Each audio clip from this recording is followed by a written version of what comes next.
സൗന്ദര്യത്തിൻ പൂർണ്ണതയാകുന്ന സിയോനിൽ നിന്നും പ്രകാശിക്കുന്നോനെ പ്രഭാതത്തിൽ സ്തുതിക്കുന്നേ. നിന്നും പ്രകാശിക്കുന്നോനെ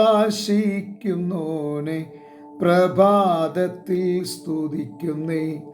തേൻമൊഴി തൂകുന്ന നിന്റെ പൊന്മുഖം കാൺമാൻ, തേൻമൊഴി തൂകുന്ന നിന്റെ പൊന്മുഖം കാൺമാൻ. അതിരാവിലെ ഉണർന്നെഴുന്നു തിരുനാമത്തെ സ്തുതിക്കുന്നേ. അതിരാവിലെ ഉണർന്നെഴുന്നു തിരുനാമത്തെ സ്തുതിക്കുന്നേ. ഇന്നത്തെ പ്രഭാതത്തിലെ പുതിയ ഒരു എപ്പിസോഡിലേക്ക് ഏവർക്കും ഞാൻ ഹാർദവമായി സ്വാഗതം അരുളുന്നു. നമ്മുടെ പുതിയ ആ എപ്പിസോഡിലേക്ക് നമുക്ക് പ്രവേശിക്കാം. പ്രാർത്ഥനയോടെ ശ്രവിച്ചാൽ നമ്മൾ കഴിഞ്ഞ ദിവസം ചിന്തിച്ച വിഷയമെന്ന് പറയുന്നത് പുതിയ നിയമസഭയിലെ പ്രസംഗ വിഷയം എന്തായിരിക്കണം എന്നുള്ളത്. ആ ഒരു വിഷയത്തിലേക്ക് പ്രവേശിക്കുന്നതിന് മുൻപ് ഈ പ്രഭാതത്തിൽ പ്രഭാത ചിന്തയ്ക്കായി കാത്തിരിക്കുന്ന എൻ്റെ എല്ലാ മാന്യ മിത്രങ്ങൾക്കും യേശുക്രിസ്തുവിൻ്റെ നാമത്തിലുള്ള വന്ദനത്തെ അറിയിച്ചുകൊണ്ട്, മാത്രമല്ല ഒരു പുതിയ പ്രഭാതം നേർന്നുകൊണ്ട് തിരുവചന സത്യത്തിലേക്ക് പ്രവേശിക്കുകയാണ്. നാം കഴിഞ്ഞ ദിവസം കേട്ടത് ദൈവസഭയിൽ പ്രസംഗിക്കേണ്ട പ്രസംഗ വിഷയങ്ങൾ എന്തൊക്കെയായിരിക്കണം എന്നുള്ളത്. അതിലൊന്നാമത് നാം കേട്ടത് സദ്വർത്തമാനമാണ്, ഗുഡ് ന്യൂസ് ആയിരിക്കണം നമ്മുടെ പ്രസംഗ വിഷയം. രണ്ടാമതായിട്ട് ഇന്നത്തെ പ്രഭാതത്തിൽ നാം ചിന്തിപ്പാൻ ആഗ്രഹിക്കുന്നത് എല്ലാ സഭകളിലും ദൈവവചനം പ്രസംഗിക്കപ്പെടണം എന്നുള്ളത് വളരെ കർക്കശമായ ഒന്നാണ്. നിർഭാഗ്യവശാൽ പല ദൈവസഭകളിലും ദൈവവചനം പ്രഘോഷിപ്പിക്കപ്പെടുന്നില്ല. അതിന് പകരം അത്ഭുതങ്ങളും അടയാളങ്ങളും എന്ന് വേണ്ട ഇത്യാദി കാര്യങ്ങളെ പൊക്കിപ്പിടിച്ച് അവർ വേറൊരു നിലവാരത്തിലേക്ക് ദൈവസഭയെ കൊണ്ടുപോകുന്ന കാഴ്ച ദുഃഖത്തോടെ മാത്രമേ നമുക്ക് കാണുവാൻ കഴിയൂ. അത്ഭുതം വേണ്ട എന്നല്ല, അടയാളങ്ങൾ വേണ്ട എന്നല്ല, ഇതെല്ലാം ആദിമസഭയിൽ ഉണ്ടായിരുന്നു. ഇന്നും അത് അനിവാര്യമായ ഒരു കാര്യമാണ്. പക്ഷേ അതിനുവേണ്ടി മാത്രം സമയം കളയുന്നവരായിട്ടല്ല, മറിച്ച് ദൈവവചനത്തിൻ്റെ പ്രാധാന്യത നാം മനസ്സിലാക്കാത്തത് കൊണ്ട്. എന്താ ദൈവവചനത്തിൻ്റെ പ്രാധാന്യത എന്ന് പറഞ്ഞാൽ, നമുക്കറിയാം പുതിയ നിയമത്തിൽ കർത്താവായ യേശുക്രിസ്തു 2 വീടുകളുടെ ഒരു ഉപമ പറഞ്ഞിട്ടുണ്ട്.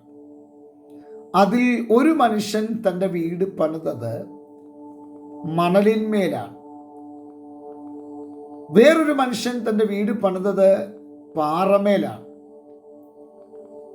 ഈ പാറമേൽ പണിയപ്പെട്ട വീടിനെ കുറിച്ച് അവിടെ രേഖപ്പെടുത്തിയിരിക്കുന്നത് ഇങ്ങനെയാണ്: അത് വളരെ ആഴെ കുഴിച്ചു, പാറമേൽ അത് അടിസ്ഥാനമിട്ടു.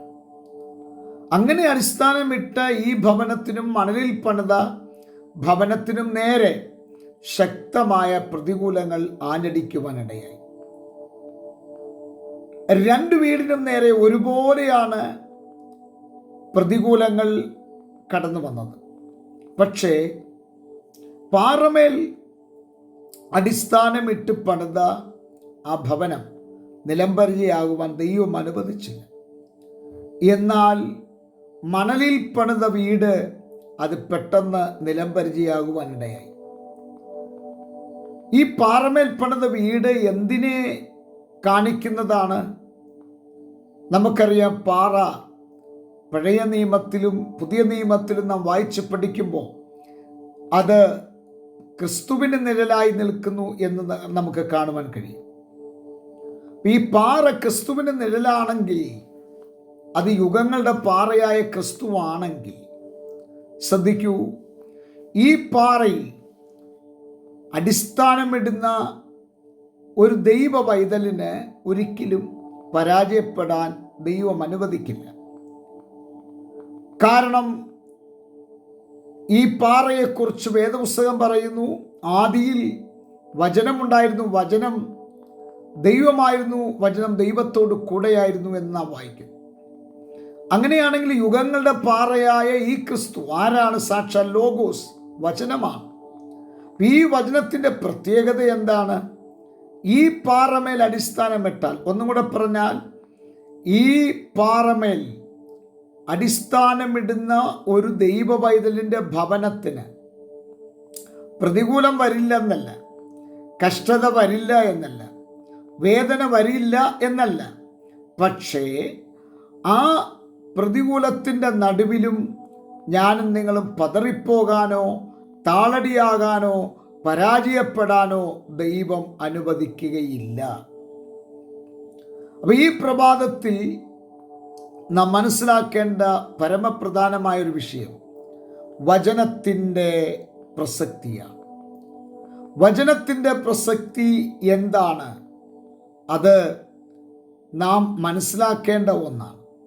എന്താണ് വചനം നമ്മെ പഠിപ്പിക്കുന്നത്? വചനം കൊണ്ടുള്ള നേട്ടങ്ങൾ എന്താണ്? വചനം നാം കൈവരിച്ചാൽ ആ വചനത്തിൽ കൂടെ എന്തെല്ലാം നന്മകളാണ് നമുക്ക് ലഭിക്കപ്പെടുന്നത്? ഇതിനെക്കുറിച്ചൊക്കെ ആധികാരികമായി നാളത്തെ പ്രഭാതത്തിൽ നമുക്ക് കേൾക്കാം. ഈ പ്രഭാതത്തിൽ നമ്മുടെ കണ്ണുകളെ ദൈവസന്താനം അടയ്ക്കാം. പ്രാർത്ഥനയ്ക്കായി തലകളെ വണക്കാം. നല്ല ദൈവമേ, സ്വർഗസ്ഥ പിതാവേ, ജനത്തെ അനുഗ്രഹിച്ച് പ്രാർത്ഥിക്കും, വലിയ അനുഗ്രഹമാക്കി തീർക്കണം. യേശു ക്രിസ്തുവിൻ നാമത്തിൽ തന്നെ ആമേൻ. എല്ലാവർക്കും നല്ലൊരു പ്രഭാതം നേരുന്നു. ക്രിസ്തുവിൽ നിങ്ങളുടെ പ്രിയ സഹോദരൻ പാസ്റ്റർ ജോസ്.